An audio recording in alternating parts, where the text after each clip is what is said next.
Okay, you guys, welcome back to my channel. Today's video is another fun, super fun interview or chat, whatever you want to call it. So I hope you guys enjoy. I don't know what's going on with the quality. It looks like I live in a cave. We're gonna roll with it. Full disclosure, I filmed this intro after I did the chat with Cooper, and I am just... yeah, he's such a beautiful man. You guys are in for a real treat with some of the stories this guy tells. So, yeah, I hope you enjoy. Okay, this can work. I know the video thing. Wait a minute. Well, I can hear you, so we're halfway. Ah, There we go. yes. Hello. Let me change my... I'm on a high chair. Okay. No, you're There perfect. You're bam in center. We are good. First of all, Cooper, I just want to say thank you so much for being sweet enough to agree to do this. It's fucking awesome and it means a whole lot. Absolutely. Yeah, I'm excited. Me too. I mean, no. I'm cool. I'm fine. Not nervous. Alrighty, so we'll chat a little bit about Jerry, maybe? Yeah. Congratulations, you got promoted to series regular, which I think is about damn time. Thank you. Seriously, when I saw the tweet, I was like, yes! Go! One of the things about Jerry that's always stood out to me is he's the kind of character that everybody decided that they claimed him. They were like, we love him. Yep, we love him. As soon as he came on screen, because certain characters you gotta feel out, you gotta get used to. But with Jerry, everyone just took to him. So did you think that you'd have the reception that you did with him? I honestly didn't. I was, the whole time I was so nervous about messing up and making a mistake because I love the show, that I was just more... I kept telling Kari, I was like, oh man, I hope they don't hate me. Aww. Oh man, they don't hate me. I was like, my goal was just not to have people... My goal is to not have people hate me, because I was like, we're a very different part of The Walking Dead. I mean, it changes a lot. I mean, when you watch it, like when you're watching the show, and then all of a sudden there's people dressed up in pads, and we have a tiger, and and we all seem okay with the leader who's like super theatrical. I mean, it's a hard pill to swallow. But then I was glad that once as it kept going, we're able to understand the crazy a little bit. Yeah. And what was your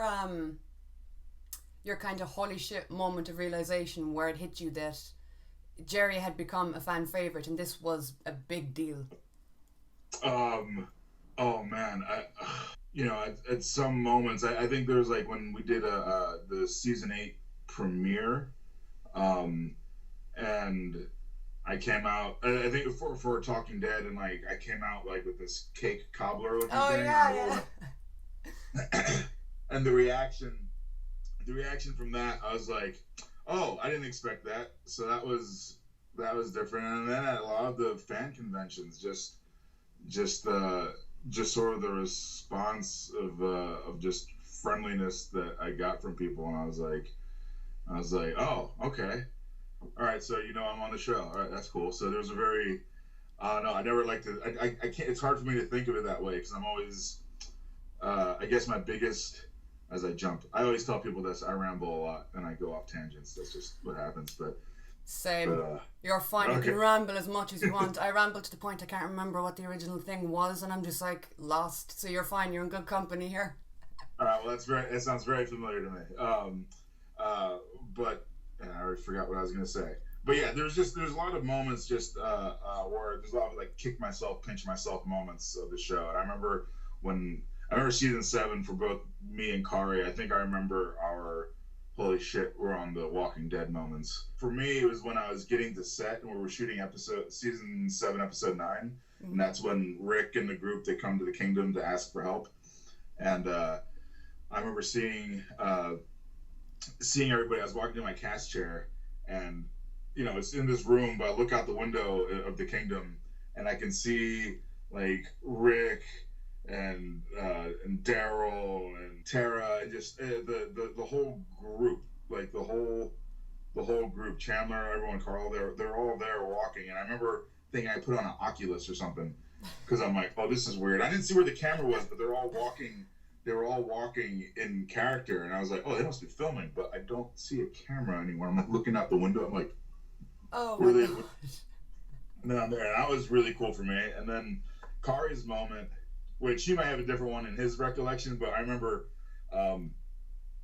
Rick and the whole group, they come up to Ezekiel, and he has to like turn around and talk to them and say, we can't help you in this fight, but we can take in Daryl. And Kari, who's had like already all this dialogue, and he's like, and this is our second episode at this point, but he's already done all his dialogue, and he's had to speak a lot, he has these long speeches, and then he turns around.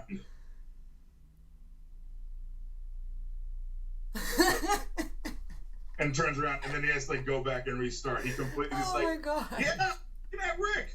He's like, so it was really funny to watch that, because I've never seen him just.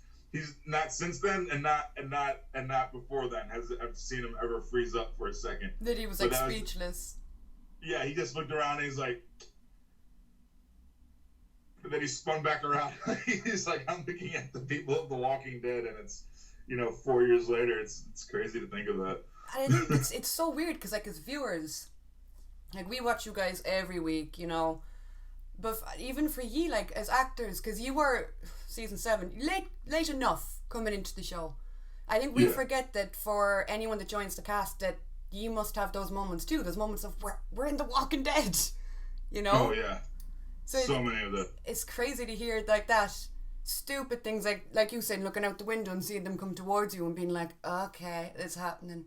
So it's just funny to hear that kind of point of view, that you guys get starstruck as well. Oh yeah, for sure, especially from this. And it's also a moment of like, you're like, well, I mean, I probably won't work with them. And then like, oh, I'm working with them. I have to work with all of them. Constantly, like, yeah. With Jerry, I think the scene for me that really made me go, oh yeah, okay. It was a scene where you're leading the walkers out of the theatre, and you have like a boombox, and Jerry's just standing there singing along to the song as the walkers come out, and it was such a normal moment. It was like, yeah, that just looks like a regular dude singing along to a song, but the situation you were in was so crazy. So that's something that I really love about his character, that he kept who he was beforehand, and that he has that kind of air about him. With Ezekiel, like you said, you guys, when you first introduced, that you were over the top, but you kind of balanced each other out, that Jerry was this kind of more grounded, normal dude next to the king. But going into season 10, like, a lot has changed, particularly over the last season. Yeah. Oh yeah. And with Ezekiel losing almost everything, do you think Jerry's role, well, do you think, but do you think that Jerry's role will have to kind of change, and will there be a power shift in the relationship? Will Jerry have to be more like emotional support rather than right-hand man? Well, I call that part of the right-hand man objective, but yeah, I mean, with everything that he's lost, Ezekiel, and Jerry just trying really hard to me. It's like, when you're like, okay, we're gonna move to this new place, but it's gonna be just like our old place, and that's what Jerry's really trying hard for here. And yeah, it definitely does put him in a different position, because there's going to be a lot of moments when where it's not King Ezekiel that he's used to just the king being there and giving him, like telling him what to do, and Jerry executes. That's his deal. And now there's a lot of moments where Jerry's he's finding himself by himself, and he's having to make decisions. He has to make decisions that he thinks are best, but I mean, Jerry in his mind isn't a leader or the leader, and he's so loyal to that. And my favorite thing about Jerry is his consistency with that. Like, so much. I just love consistent people. Those are my favorite kind of people, where it's like, I don't care if they're like, well, I love Negan. He's consistent. There's no, I'm like, yep, he would do that. What? Yeah, that's. Yeah. It's like, of course he's going to be amused by, certain things that are happening, or like, when he likes hearing about all the drama, like, I love that. I've always wanted I've talked to Jeffrey in the past about it. It's like, I've always wanted, like, some Jerry and Negan scenes because I straight up think they're the two happiest people in the apocalypse. Like, Could you imagine a conversation between the two of them? Yeah. Well, what would even go down? Like Negan trying to do some mind game and Jerry just being like, okay. like it doesn't. It's like doesn't phase him. Yeah, there'd be no kickback. Jerry would be like, all right, so when are we doing that? Today? Tomorrow? Yeah. Oh, it's like, God. I'll look into that. Thank you. Yeah. No, I could use those. Those are great. I'll get it done for you. Don't you worry. Oh my God. Put that on the list of things I never knew I needed. Now that Jerry has a family, so he has a girl and he's kids and stuff. Yeah. He was always, like you said, there's things that are very in character for him. He's very loyal to Ezekiel, very loving, caring. He's there for him. But now that he has a family, do you think that his focus might be a bit split? That in the back of his mind he might be worried about his family and keeping them safe? That was the thing. There's gonna be a lot of things this season where I've definitely had to think about like what's more important. But then reality of it is, if Jerry's gonna keep his family safe, it's about keeping the kingdom safe. And that is why he's like so adamant on making sure that things are back to normal in the way they were. Because the reason, I think even in his mind, I think the reason the kingdom failed, was just straight up not enough duct tape, I don't think he's that oblivious to it, but I mean, like, it was falling apart, and it was, I think in his mind, it's like, we had a good thing, we were good. Like, the things that stopped the kingdom, that ruined it, were, like, during the war, we're the only ones that went up against, like, a 50 caliber machine gun, because we were whooping ass, I was like reminiscing. I was like, man, how did we mess up? I'm like, oh yeah, because we were the ones that were doing like, we did a lot, You're like, yeah, group. That explains it. That's kind of where things got a bit for a while.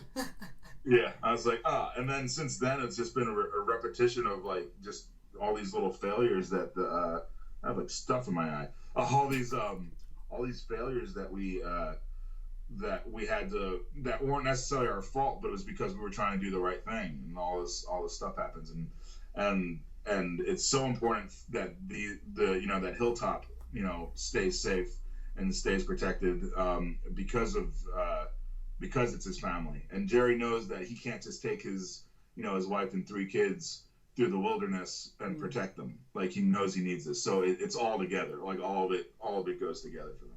So it's kind of like the butterfly effect. One thing affects the next. Absolutely, yeah. And so even though Jerry has a very, I like to call it, he thinks it's simple things that he wants, but it's not easy. Like, it's all simple for Jerry, but it's not easy, any of it. And because, I mean, he's aware of the devastation. It's not like he's ignoring what's happened. It's just, we're alive and we have that. And it's like, we have to keep, I like to think that if Jerry dies, he'll die happy knowing that people are still surviving and still fighting. And I think he sees that. I think he thinks that everyone that has died, that's part of our group, I think he thinks they would think the same thing. He thinks they would think the same thing as him. Yes. I get you. It's kind of like the Coral situation, that when he died, he went out knowing or hoping for a better future and that everyone would be fine. So it would kind of be a similar thing along those lines. Right. I think it's very much, it's like, look, we all die, we're no stranger to it, but this is like, let's make sure, like, there's a reason. Let's make sure there's a reason, and we die as who we are. Let's not die different. Like, we can like, we may not choose how we die, but we can choose like kind of like the mindset of how we do it. I mean, even when you think about like, I mean, I just come into my head, but even when you think of like when we lose Glenn and we lose Abraham, they still, even though they're how they were and how it's set up, they still die as heroes. I mean, it's like straight up like, Abraham, like, I think he gives him I think he almost instigates it to make sure he's the one to take the hit. Yeah, he's kind of squares up. Yeah, he's like, do it, come on, I dare ya. Yeah, it's like, let's see if that can rip my hair through, and then, and even Glenn, when he goes, there's no fear, it's just pain and sadness for Maggie, and you're like, damn, but and they probably died scared, but maybe they still died with a little. They still died with a little, I don't know, as heroes. And I think that's how you want to kind of go out, is heroically in a way. No, that makes sense. Yeah, to go with a bit of hope. Here? How did we get to this? How did we get to this thing? I'm like, when you're like, I've just started rewatching everything again, probably for like the 15th time, and then so I'm just like reflecting through everybody. I'm like, oh man, geez, and you can kind of see it now that I'm on the show. You kind of, when you watch it again, there's some you can see different things a little bit, just because I'm like, oh, I know why they made that choice, or it's like, oh, that was just. You can just see certain things. It's like, it's hot, and I know how they filmed that, and there's no way that they. Okay, got it. Like even when I watch when Andy's like running with Carl through the when Rick's running with Carl through the field to Herschel's. Yeah. I'm like, how far did he run, and how much pain was he in afterwards? It's the same with us, with regular viewers. We'd be looking, but we don't really see it from the actor's point of view. We'd see it from the character's point of view. So we'd see it as like that. How long? Or if you get like a really dramatic walking scene and everyone's walking, right, and then it's nighttime, and then it's daytime. We'd be sitting there thinking, how long have they been walking? Do they take pee breaks? Do they take sleep breaks? No one pees on our show. Not enough. Just gotta hold it in. It's like, just do it one more take. We'll be fine, guys. We got this.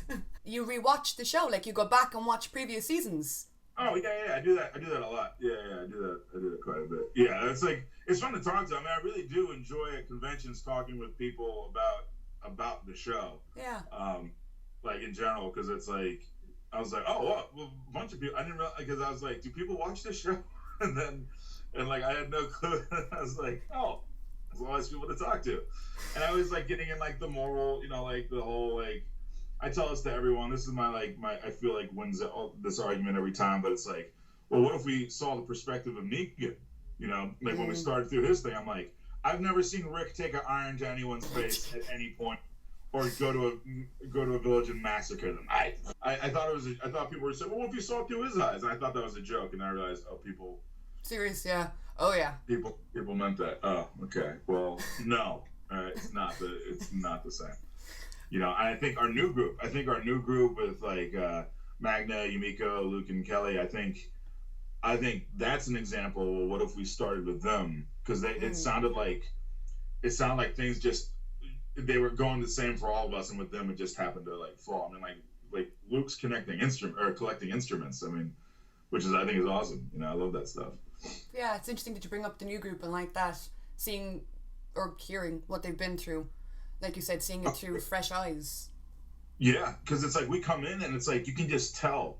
Like when we first met them, I'm like just objectively, like looking at them, I'm like, those must be good guys. I didn't at any point, even with Magna being like sneaky around, I'm like, no, she just looks like she's trying to protect her group and make sure she's not in some. I mean, we would have seen that. That's something Carol would have done, or Michonne would have done, where they just like decided Nancy drew it a little bit and see what happens. And it's and that's why I love that group, because I think it, because with season, with the new season, or 7 and 8, we have all these new groups, and it's like when you have like Kingdom and Heapsters and stuff like that, it's like, okay, all right, and then you come back to like. These people who are, that are still in relationships, and you can still, when that friend they had, I think Bernie was the name of when they finally see him and you see the reaction it has, I'm like, okay, these are good people. I like these people. And so and I think it kind of brought back a little bit of that first feeling that Walking Dead gave a lot of. We didn't feel as superhero-ish as it is. But I will say, this season, everyone is kind of like at their most badass that they've been. Like, which is why I think this season's cool. I would say so, yeah. The promo, oh my god, the promos that have been put out so far, everyone's going, what the fuck? Like, this looks next level. It is some next level stuff. Everyone was so cool. And like when we saw, because they had like this really like fast moving moving crane that would go that would shoot us. So when we're doing those slow-mos, when we do those the slow-mo they saw like Carol and Daryl do so far, or like in one of the promos, we're all turning like this. Like we're all moving that fast, and then it goes like, yeah, because you gotta film it sped up, don't you? oh yeah. They're like it's such a, I mean it's such a high speed camera, but when you look at it from the other side, you have people like they have like a bag of leaves, like a big trash bag of leaves, and they're like, quickly turn, quick, look at the camera. They're like take the leaves, and you're like, it's majestic. Just like another day at the office. Whatever. Yeah, so whatever. Just throw leaves at me. I'll look up. Easy day at work though. Quick one turn and you're done. Slow it down and it's majestic. Like I mean, it's you didn't realize how much acting you have to do. It's funny because I did all these acting beats in like a 3-second period. So like, you're worried, you're intense, and then you're kind of scared, maybe not. Well, your choice, but pick 3 things, and you're like, you know, so, all in under like a second. Jesus. Yeah, it's maybe not that quick, but it still very much feels like okay, I hope this looks good. And then when we saw it, I was like, oh damn. But this year, because we're going against, because Alpha, what I like about her is that, see, what didn't scare me about the governor, and why I wasn't worried about the governor ever, even though he was like sadistic, is that he didn't care about his people. Right? That was the thing. Negan, he cared, but he didn't take they weren't family to him. It's like, are you respecting me today? Good. You know, like, you get to live. Like yeah, it's like he was truly ruling by fear. Right? Yeah. But then you have Alpha, who, yeah, she's scary, obviously, but the people that follow her, it's not fear-based. You know, there may be, but most of it is true believing in her, right? Truly devoted to her, devoted to their beliefs and ideas. In order to survive in that group, you would have to believe in that. You can't wear a dead skin over your face and then whisper and walk around walkers without having a little part of you gone. Yeah. And so when you're fighting a group like that, where good luck, you know, like with Negan's group, you know, yeah, Dwight were able to kind of like, you can tell that people wanted to not be with Negan. You can just tell, all right? But with Alpha, it's like they love her. She's their leader, she's their alpha, so they'll do everything, and that's what makes it scary. So even though our characters are at their most badass with fighting, with instinct and all of it, it's like might not be good enough. So it's which is what I enjoy about that. Because in the previous years, it's like, well, if you're a little smarter, maybe you guys wouldn't have done that. If you weren't so hard, like, you know, maybe that situation would happen. And here it's like, even if I disagree with a lot of the decisions that our characters have made, I get it. I completely understand it. And there's not like a part of me that goes, well, I was just dumb. It was like, I wouldn't have done that, but yeah, I could totally see why you did. And that's why I really like this episode. There's no like, so what was that? You know, it's just like, yeah, you know what I mean? And it's like, and with that, there's still like, okay, but they did do that, and you're pretty pissed about this, so I get it, and that's my biggest excitement for season 10, just because of that. No one getting in their own way, you know, and that's usually a thing that happens, you know, and this one, it's just the opponent. I'm already hyped for the season, but like, you got me even more hyped. like you said, where you kind of have people going, what was that about? Why did you do that? I think for viewers, it's so easy to scream at the screen and be like, he's a dumbass. Yeah, look at him, he's gone off the wrong way. Dumbass. But that's because we have more information than the characters in that scene do. Because we're seeing it from all different points of view. The poor character on screen is just doing his best. He doesn't know what we do. You know? Exactly. So it's just funny that you bring that up. Yeah, I can say this as broadly as possible. There'll be an episode where you'll know as much as we do. There won't be a, well, why don't you do that kind of moment. I get you. So we'll be more kind of in the moment with the characters. Yeah, it's just going to be like, how fast could you think? Like, it really is like, okay, how fast could you guys think? And that episode will be later, but it's yeah. All right, so that's my official tease to an episode. That sounds stressful. I don't like that. I don't like that. How fast can you think? Not very fast. I don't like that at all. And what I like about it, it's very, because you're right. It's like, well, we know what, like, as a viewer, we know what they don't know. Yeah. But now it's going to be like, I think they do a pretty good job this season with, you know, as much as the characters know, like, even within the situation. And which makes, I think, for awesome storytelling, because then it helps me as a viewer connect to the character that way, because I can feel like, all right, okay, well, crap, all right, what are we doing? Yeah, you're like, I can't even be mad because I don't know what to do. I don't know the full situation here. Yeah, exactly, and that's and there's gonna be there's a good amount of that, which I think makes for me like caring more about our characters, because it's like, well, okay, well, how did they get out of that? And then watching how they have to discover and figure all that out is super cool, because again, it goes back to seeing all of our heroes taking what they've learned in the past and using it. Like, it's like, great, we've had 10 years of zombie killing adventures, maybe we should apply it. After 10 years, you guys are now in the driver's seat with the characters. Good luck figuring out what to do. Have fun. Yeah, here's a stick. Go figure it out. That's interesting, though. I like the sound of that a lot. And that was my biggest appreciation for this. Yeah, and there's three things, but that was, again, of my top three biggest appreciation of this season. On top of the characters being, like, to me, I love the voice. We're only as good as our bad guy. We're only as good as our villain. And the fact that, like, Alpha has a mindset that we can't quite understand. We get it. We get it, but we can't understand. Like, we can't do that lifestyle. Like, we don't. You know, it's like, I mean, I can only imagine how few of people probably die in her group. Like, I mean, they're probably like, as far as it comes from walkers, they're probably the safest from walkers, like than any other group has been. Yeah, true. Because I like to point out that I just there was a nerd on my piano over here, and I flicked it out accidentally with this pamphlet of paper, this thing, and then I caught it with my left hand. All right, it was like this fast. But no. I hate to kill your vibe. You didn't get it on camera, man. Doesn't count.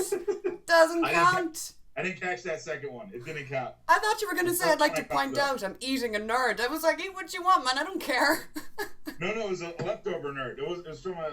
Must have been from a while ago. It was like one little nerdulate. Let's just pretend like we did catch it, and we'll do it in super slow-mo. You'll just see the nerd fly across the screen, and you go, let me. I caught it.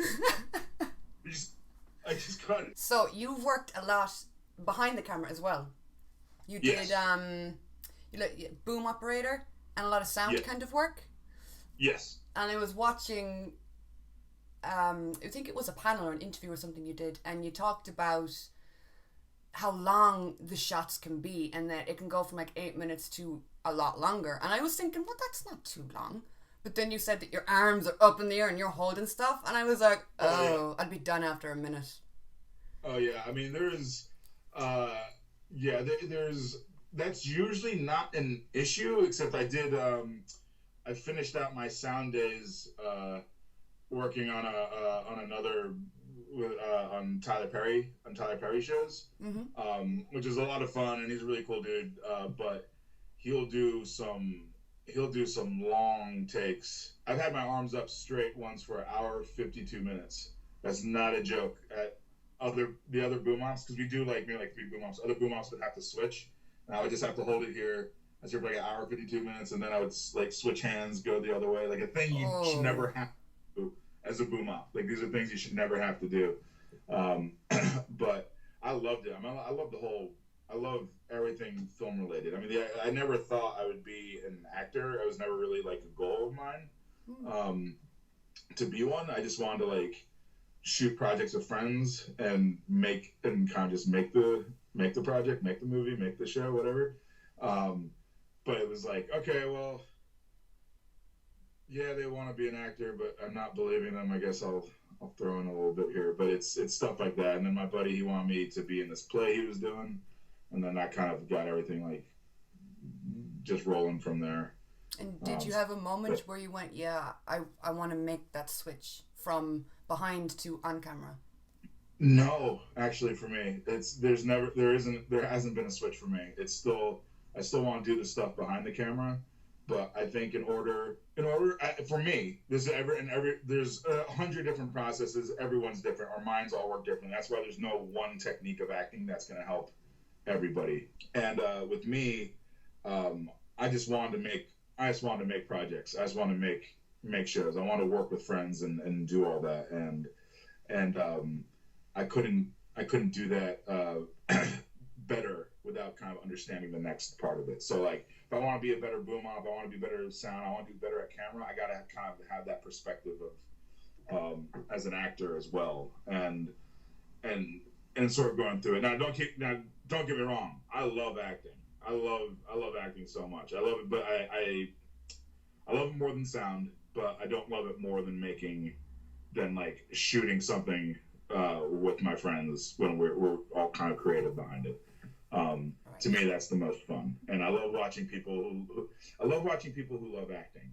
You know, they're good at it. They can connect, and it's like it's never really. I don't think it's really ever easy for anyone, but it's not hard. It's just a thing we do that, like for those really good actors, they can just do it, and I love learning about all of film stuff. So when I meet, when I get to work with really good actors, which I love our show for that, for a lot of it, but you learn from them, and I'm like, okay, oh, and that's what, all right, this might be, and so I found myself, I was directing a short of mine, which will be done later this year, and it's a comedy action short, nothing to be like, I just want to make fun movies. I want to make a movie where people just want to have popcorn and eat it too. That's all I want. Don't downplay it though. Oh, yeah. I didn't know you were directing something at the moment.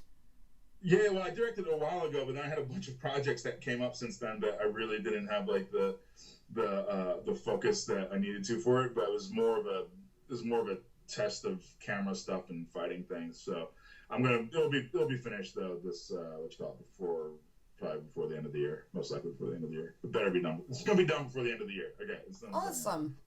It's just the editing right now, but there's a lot you can glean and learn from when you're on that acting perspective, and a lot of it with writing. So like when you're writing, and you're kind of stuck a little bit, it's you can get it done, but then there's a lot of times I'm like, what, I trust the actor that I'm gonna have to do this. And it sounds like I'm pawning it off, but I really truly love collaborating with people. I love working with lots of people on different stuff. So, but the more you can learn about any of the business will help you with whatever you want to do. Like me knowing sound really helped out with acting. Me knowing cameras, like the difference of this, it's like, I'll be like this. I'm like, oh, Cooper, move back just like your hair.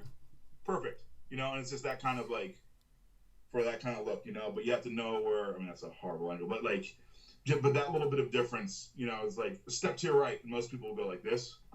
No, split the difference. I go back. And it'll be this whole conversation when they say like, move to your right. Perfect. That little shift, because you have to be aware of like lens awareness, all that stuff. But those are things you learn, but there are things that that once you truly know it, like during a scene, someone will be talking and I'll be like, oh, they're blocking my lens, but I'm still involved with them. I'm still looking at them, but I'll know to just sort of do that. Because then it's, just because I'm in the moment, I'm talking with them, but then half my face is obscured. So you just slightly... Yeah, it looks like this. So it's like, where's the camera? Okay, yeah. So if it's like this, I'm like, oh, okay, so what do you mean it's going to be?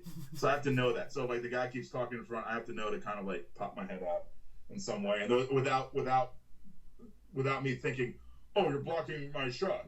You have to make it more natural. So, yeah. I don't know how I got into this part of the conversation, but still, yeah, there's a lot of weirdness. There's a lot of weird things that we do. To you, that's probably, like you said there, I don't know how we got on, change the subject, but to me that's fascinating. I know none of this stuff. Oh, okay. Well, yeah, there's a lot of shift your, just like, you'll be like this, let's just see your face a little more. All right, good. And you'll just lower your shoulder, like things like that, you just change and you're like, and it's like weird because it's like, I'm not a model. I'm not good at modeling. I hate taking photos. I like taking selfies because then I don't have to be of an expectation. But when it's like we do those photos and I have to be like, yeah, I can't. No, I can't. I can't do it. And You I should get do super, the like, Joey. What is it? The look down, look down, look down, look up. You know, from Friends. Yeah, the really. I just watched all of that. I just watched all of Friends for the first time. Finished it like 4 months ago. For the Like, first time? Yeah, I'd only seen like a few episodes when they had it back on TBS, the channel and that they play the reruns on over here. Yeah. And I'm watching the show because I was gonna try working with it on, and then that didn't work because after like episode 3, I'm like, yeah, that's kind of funny.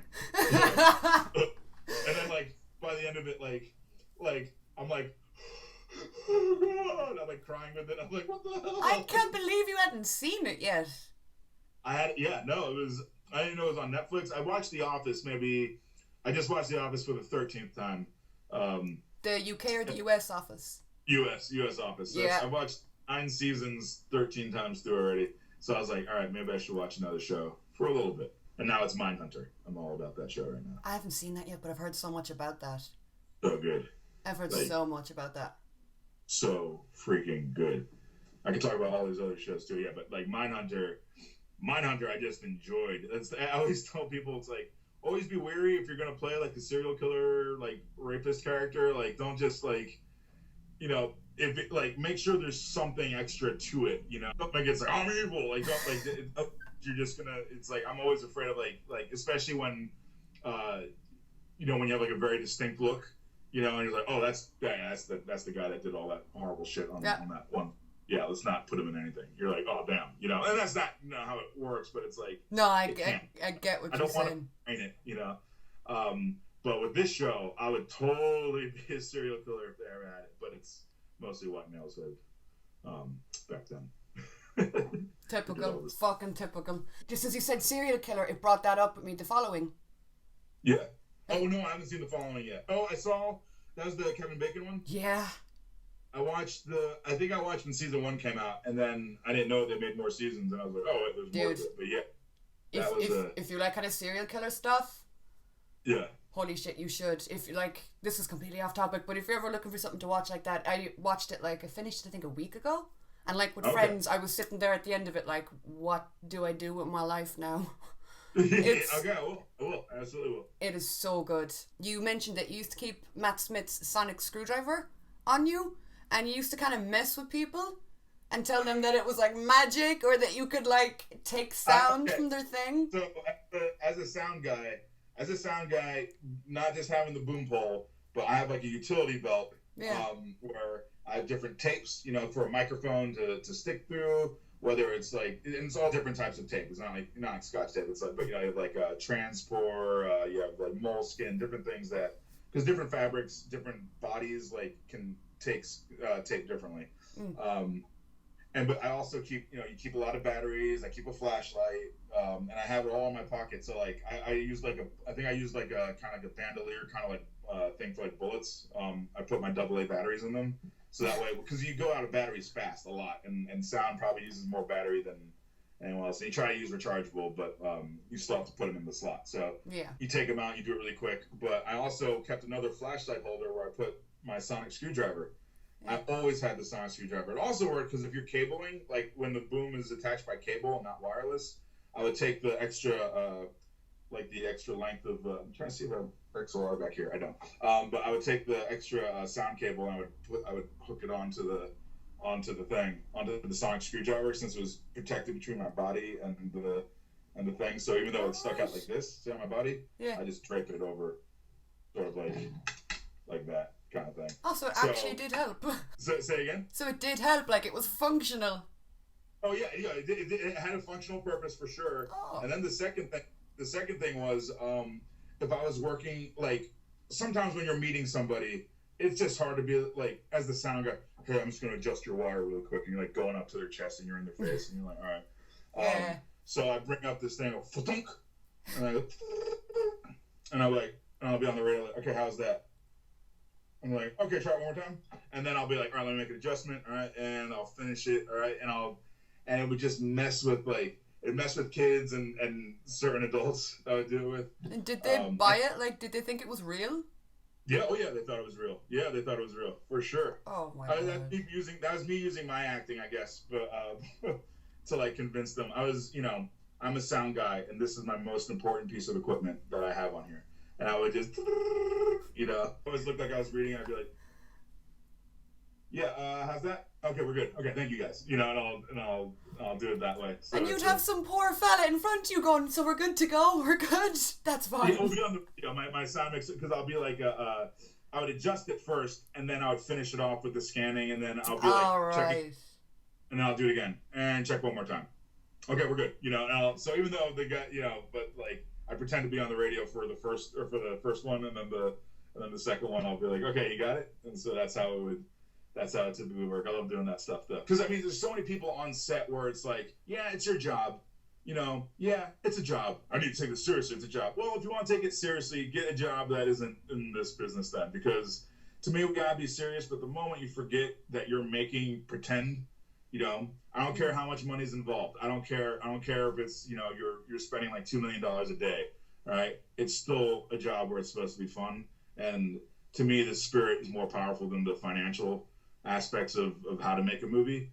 I'm not down for like goofing around. Like if it's when we're shooting, like I don't think you'll have a blooper of me like laughing a take. There's no blooper of me. Like I'll never like laugh during a take, like it's, even though stuff will be funny or we'll do some funny stuff, but I hate wasting the time of the crew. Now I like joking when it doesn't matter. It's like, okay, actors are up there, and then we're waiting on camera. Then yeah, we'll joke around. Because you have time to kind of mess and have fun then. Right. But I never want to be a time thief. And this year they've been so good with production. Like no day has gone longer than 14 hours. It sounds ridiculous, but that's still rare. I mean, it's but it used to be, on some shows I've been on, I've been there for like 22 hours. Like I've done the 20-hour mark quite a few times on a set, and that's just crazy amounts of money. But it's like, well, this is our only time at this location, and we have to shoot it. Yeah. There's no choice, so we're forced into that. The other thing is just if you have to do film like me, I mean, I love every aspect of it. Like I've been involved in so many different departments, and what's on my IMDb as far as what I've done sound wise doesn't cover. It's not even the half. It does not even half. Yeah. Like I've always tried doing like second unit stuff, but I was working year round. I don't want to say year round, but I'd probably work 7 months out of the year, which is a lot for that, and for 10 years, and it was just a lot of That's a lot. It's a lot. Yeah, there's a lot of stuff, but because I was kind of second unit, I'd fill in for people for like a few weeks or like a month or so, and then when they would so my name would never be in credits or anything like that, and I never cared because I was like, oh, it's okay, I got enough sound credits. I don't need to be like I need to have like 50. Or it would be like 62 different things on there, because then acting will be buried all the way on the bottom. Like I said, I like all aspects of film, but I do like acting more than I like doing sound. But I like making the project entirely. It was like the most satisfying of all feelings. You do kind of give off that vibe that you are a very creative person, that you're not just about like with actors. I think like from a non-actor, it's easy to kind of look at actors and go, oh, the glitz and the glam, and you're up in Hollywood with your little flutes of champagne and your parties. But it's not that. And if you're a creative person and you just love making stuff, it does really shine through, and that does with you. What has been the most tiring on you that you afterwards are just like wrecked? You need to nap or hibernate or something. Oh my God. Up until this season, I did a... Actually, no, that may still be. I was 24, so I was like saying I'm 34 now, I'm going to be 35 in March. So I had a lot more energy and a lot more strength. I think I was up for a full 73, 74 hours straight. And we were doing this indie in North Carolina, a skeleton crew. But it looks cool. But me and my buddy were shooting, and other people were shooting in North Carolina. And we had to go on a soundstage, build the set out of PVC and foam, and it looked legit. It looked real. I'll send you what it came out to look like. We then had to shoot. Like, so we had 1 day of finishing up the set. Then that next day we had to start filming, and then we then had to break down the set once we finished filming, and then go to the next location. So I get to the next location. This is day 3. This is the beginning of like hour 50 something at this point. Maybe like close to like the mid 50s, like 55. And I'm going down the hill to see where to like set up a kind of like a little base area for us. And there's a wolf. And I've never seen a wolf before. Thinking what a wolf looks like. Like it was right in front of me. It was maybe 20 feet in front of me. And it has like this massive head. They have heads that look like you just fit your head in it. And then keep in mind, like 50 something hours, and so I'm exhausted. You know, I'm like, huh? Delusional. I had like a little knife behind me, and I was like, I'm not gonna pull it. I'm gonna pull if it starts coming, but I'm not gonna be the first one to. Don't let it sense your fear. I don't want to lose a fight to a wolf. It's like this would be the worst death to be eaten. That would be pretty cool, though, to say you went down after being awake for 52 hours and you were taken down by a wolf. Come on, that's pretty badass. If only he saw me at hour 33. But then I saw that he had like a chain and a leash. I forgot that the scene we were doing was a wolf scene. So it was, but the Wranglers just sort of were walking him like a dog. But the leash was so long. Like that was like so long. I didn't even see them there until like maybe 30 seconds. 30 seconds isn't a long time unless you're looking at a wolf, you know, and I'm just like, oh, I was just staring at it. It's like this is gonna suck. It's a good thing you didn't pull the knife. Yeah, I'm glad I didn't pull it. Oh my god. But the wolf was so docile and so friendly that it wasn't wolf-like at all. So they put salami and lunch meat on the actor's face for like the wolf to like lick and eat it off a little bit. But I'm like, so it eats a little hand and a little cheek. What does it matter to the wolf, you know? But instead it just ended up licking them and then not wanting to do anything. So I was like, they were trying to move the camera around to make it look like the wolf was. Oh, but like, they were so chill. But it just looked like a friendly dog with it. What are you doing down there? Why are you on the floor? You know, you're just there behind the camera. Damn it! I love the way you say all of this so casually. I'm there thinking like.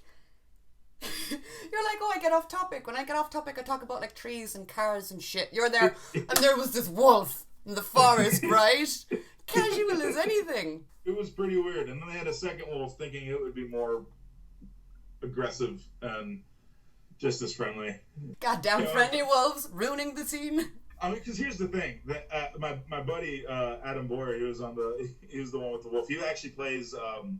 It's really funny. I forgot. I said his name, but I remembered. Yeah, he was in Walking Dead also. He did. He was in that episode where he had the bat at Terminus, like the bald-headed one. All right. Yeah. So we did this movie. He's a good friend, and he's an amazing actor, and amazing. He actually gave my first bit of acting advice that I still use, which was, he's like, you're big, and you're scary when you want to be. You don't have to play big or scary. Don't like take that out. And I realized like.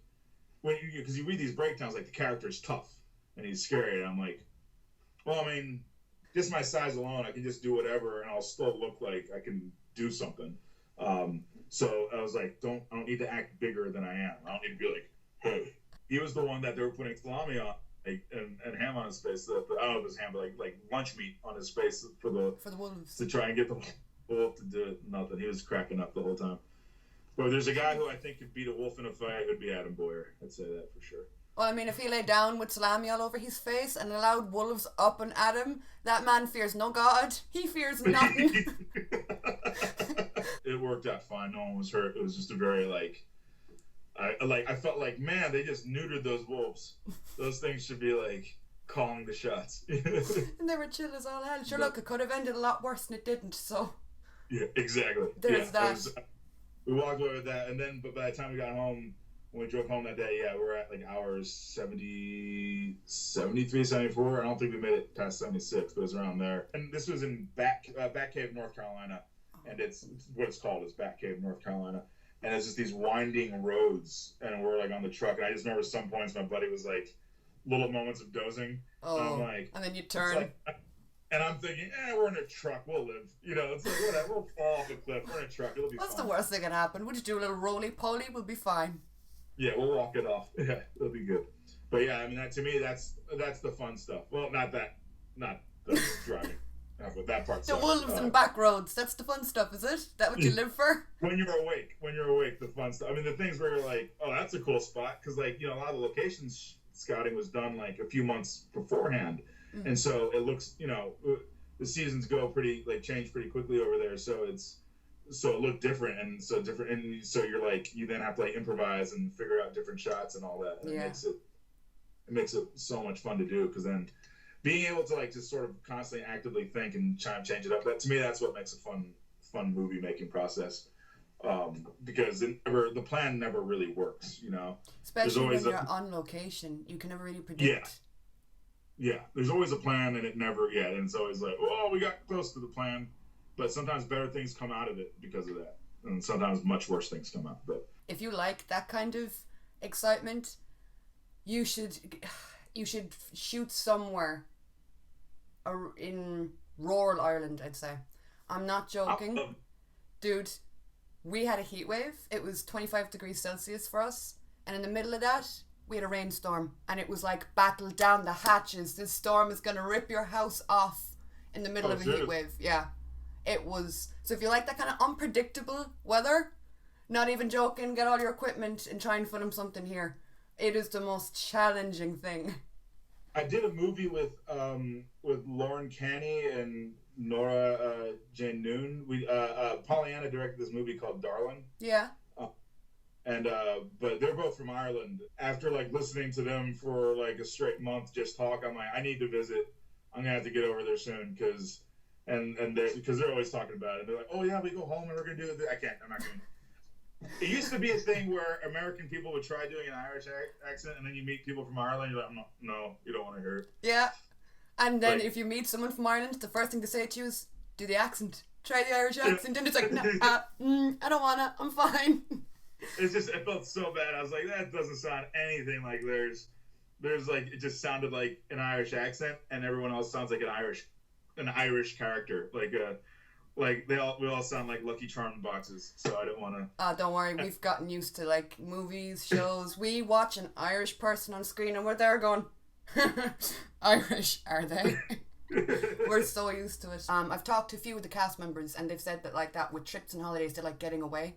And I always say about Ireland, like even yourself now, if you came over, no one would look twice at you. It's a very Irish thing. Even if someone recognised you, it's like a cultural thing where they'd know it's you, and they'd go, "What's that?" And then they'd be like, "No, Jesus, leave him alone. He's having coffee or he's doing something. Leave him alone." Like no one would bother you. Everyone is. He's sitting on a chair in the middle of the street. Maybe we should talk to him. Don't let him be. He's happy. I'll be in the middle of the road. Putting it to the test. When is someone gonna... Yeah, but generally everyone is really chill here, and that's why a lot of people do kind of use here as a getaway. Because you can just come here and disappear. Yeah. So, yeah, I want to check it out. I definitely want to check it out. Yeah, because I got to Scotland. I know it's not the same thing at all, but it was... I went there and I had Jameson, and they all gave me like this look, like, I'll have some Jamesons, and I was like, oh, sorry. You're like, have I done something wrong? It's the same here, though, like that. If anyone comes, the first thing everyone shoves down your throat is Guinness. Yeah.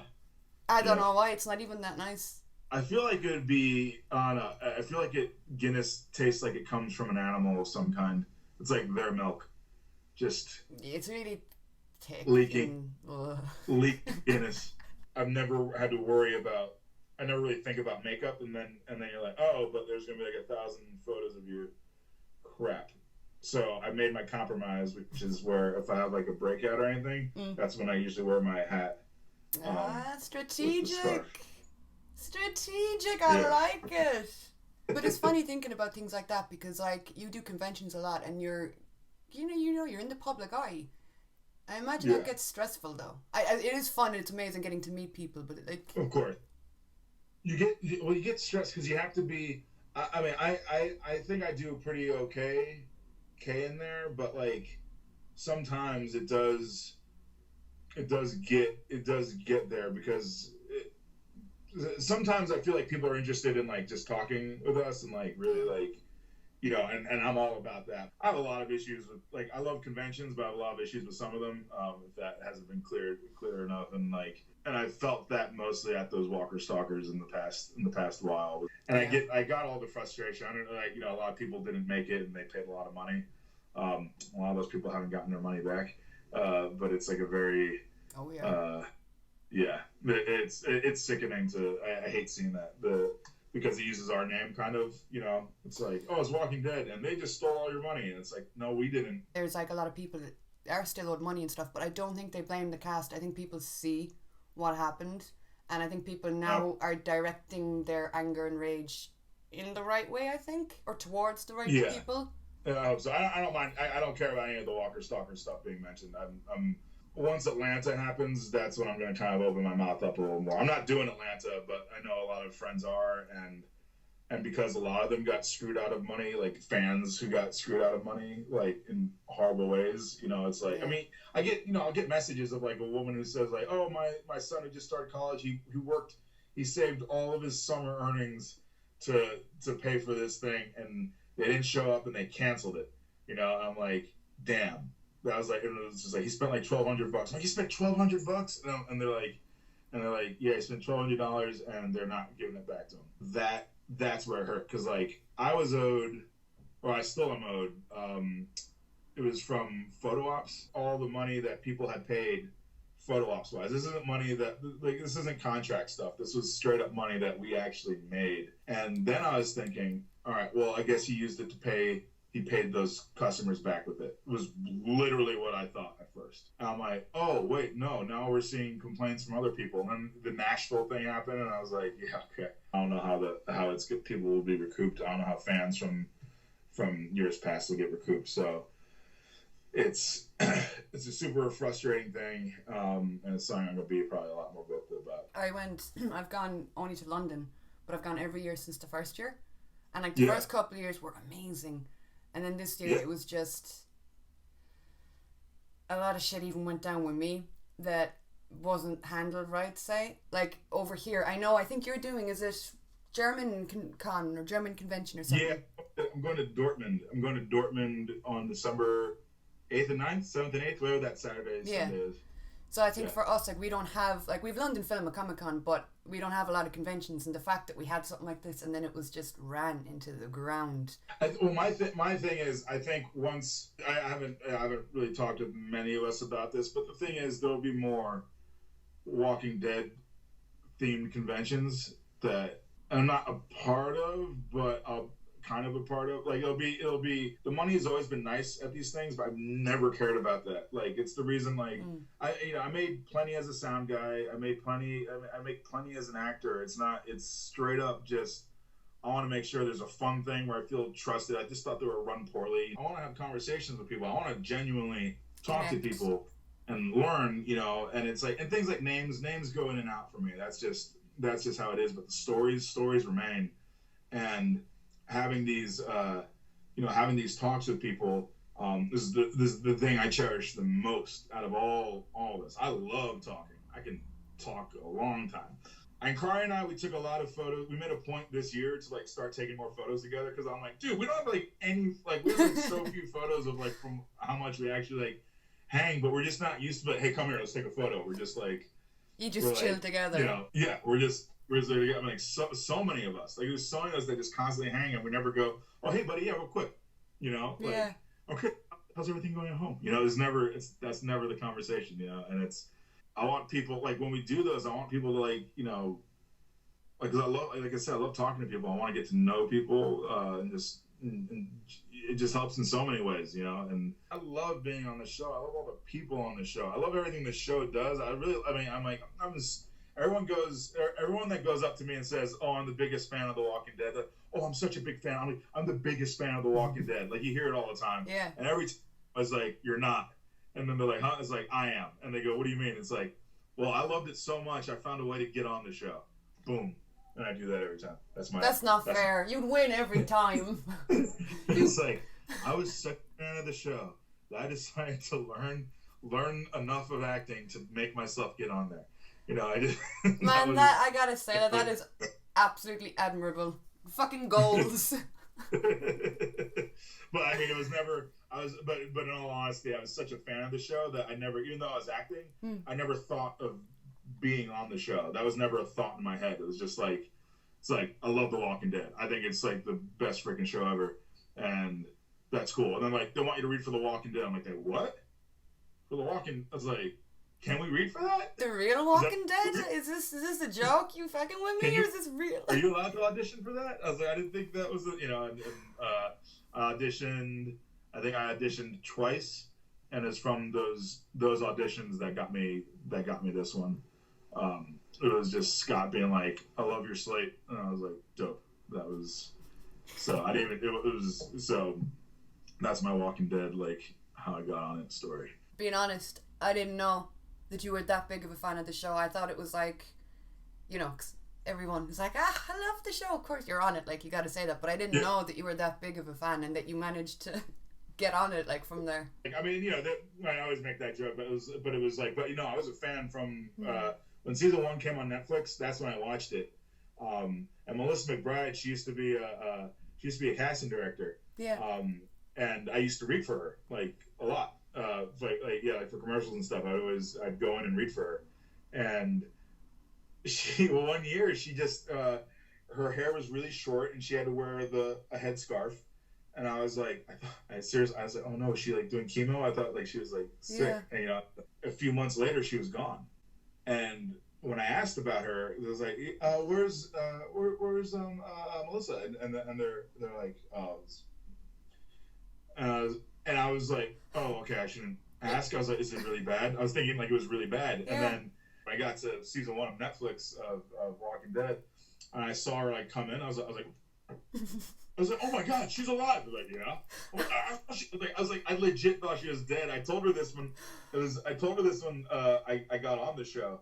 But I had seen her during like season 3 and season 5 when I boomed with her there. So it was really so when season 3 when I got there, she like saw me. She's like, Cooper, and like so because I really liked her, and we got along great, and I was so sad. She was such a great director. I think she should direct, to be honest. I mean, like, she has so many great notes of acting, and so many, like, she'll also say something like 10 minutes prior to the rest of the crew, like, acknowledges, like, they're like, oh wait, what about this? And she always sees it coming, but she also, as an actor, it's like, well, you don't always want to, like, you might not know, so you don't want to speak out. But yeah, she's pretty much 90. Actually, I've literally never heard her say anything wrong. If she opens her mouth, it's because she knows, you know, about something like that. Yeah. It's because she knows exactly what she's talking about. And yeah, I respect the hell out of that woman. I think she's incredible. Yeah, so. Dude, me too. Yeah, she's so cool. She's so sweet, so funny, and I can talk about this with about pretty much every character I've worked with. I really truly do love, like, the whole cast, because we're all and it's one of those things like, well, we're all in it together now, aren't we? It's like we're all we're here together.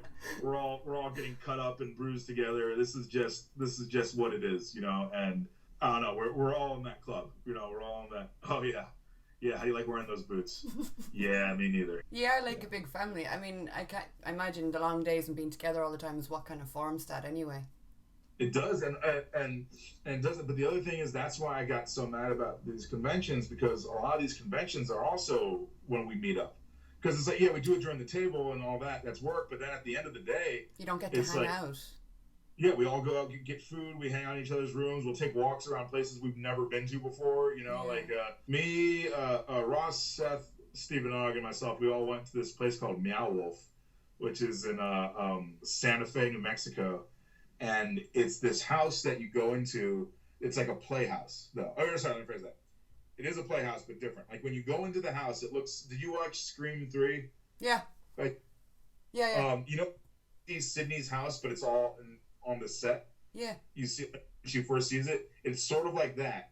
But when you go into the house, like, you open the refrigerator, it's a hallway, like an ice hallway. Oh. That you follow down. I mean, you walk. I mean, like, you do a lot of walking, and you then you then get out of like into like a spaceship, which then one way leads to a forest, another way leads to like this junkyard kind of city town. There's a room that's like all black and white, like everything is just painted black or white. The cups, mirrors, all of it. You have rooms that are, you have like an ice cavern that has like a fossil, like I think a mastodon or something like that, like frozen into it, and then you put these 3D. I don't know if they're 3D glasses, but you put these glasses on that you can see different textures and the lights come out differently. But pretty much all these rooms were made by like different artists, and it was all to kind of simulate like a weird kind of living room or a weird home. And you can go through the whole house however you want. You can go through the washing machine, it leads to a room. You go to the kid's room, you open his closet, it leads to another dimension. It's a super cool place. I could probably spend the whole day in there. It sounds like an escape room or an escape room house, but without like the escaping. But massive and no escaping. You just, I mean, like, if they did an escape room there, oh my god, that'd be the most elaborate escape room ever. It was just so much fun. And then you go through, like a stairwell that, like, you have to, like, so tight for me. I'm like, oh my god. I'd hate that. I'm claustrophobic. I'd get to there and be like... Get out. You could like, it's all quick. It's not like you're stuck in, like, it's not like you're stuck in a coffin or anything like that, but it's still, which I did when I was in the marching band in my junior year. But that was a lot of fun. You got stuck in a coffin? I was the drum major, and so like we had to. I was the marching band show was like this Halloween theme, and I was a vampire who comes out of a coffin, and it's a really tight coffin, so I was like this, and they put like these colored smoke bombs, like red and pink, yellow, weird, like not just normal smoke bombs. It's all colored smoke bombs, and I open it up and I come out and. I remember doing this really stupid, like every drum major is supposed to do like some like thing and then salute, like that's just the way. I did, dressed as Dracula, I did some like Tai Chi kind of like movement, and then I went into it and I was like, that is the dumbest freaking thing. Instant I shouldn't have gone like this with the cape. A little bit of extra isn't bad though. Come on, get add a little bit of flair to it, like make it your own. It was bad. Oh no, that's true. You're right, but in this case, it was just bad. This was that 1%. I got twos. You gotta own it. It was terrible, but own it. Go down with the ship, my man. I owned it. It was horrible, but you know it's all good. I gave it a shot. I tried it out. I went for the unsafe thing. It didn't work out so well. Anyway, Cooper, come here. I don't want to keep you too long because I know you probably have stuff to do, and I don't want you to be like, oh my god, just fuck off, please. So. No. You were awesome. You were really awesome. I appreciate you. I appreciate you talking to me and letting me talk and all that. Man, you're cool as hell. It's crazy getting to talk to people that you not just watch but respect. Like that, I have gone through all stuff you've done before, and I just respect the hell out of you as an actor and a person because I did meet you this year, and I think I posted a picture, and my DMs was just everybody, people. I don't think you know how much people love you. Like, serious. People were freaking out. And they were like, what was he like? Oh, my God. And then I had people telling me, oh, I'm in the queue right now. I'm so nervous. I don't know what to say to him. And I was like, he's super chill. You'll be fine. You'll be grand. Just calm down. Yes, I just want to say thank you so much for taking the time to sit and chat and just... Yeah, I think I love what you do. I love what you do. I love your love for the show. And I think you're funny. I just think you're great. I was actually, for those, maybe for the, what I was talking about, but I really wanted you to moderate whenever we do those panels and stuff. I was like, before the thing with Walker Stalker and all that, but for the other ones, I was gonna say, get her to moderate, because I think you'd ask some really good questions. Because the thing I hate at panels are just bad questions. And I'm like, do people really want to know that they can't, like, when they want to hear something kind of new? So. But I'm glad because I told stories I told stories you haven't told in like years. So I'm like, oh wow, okay.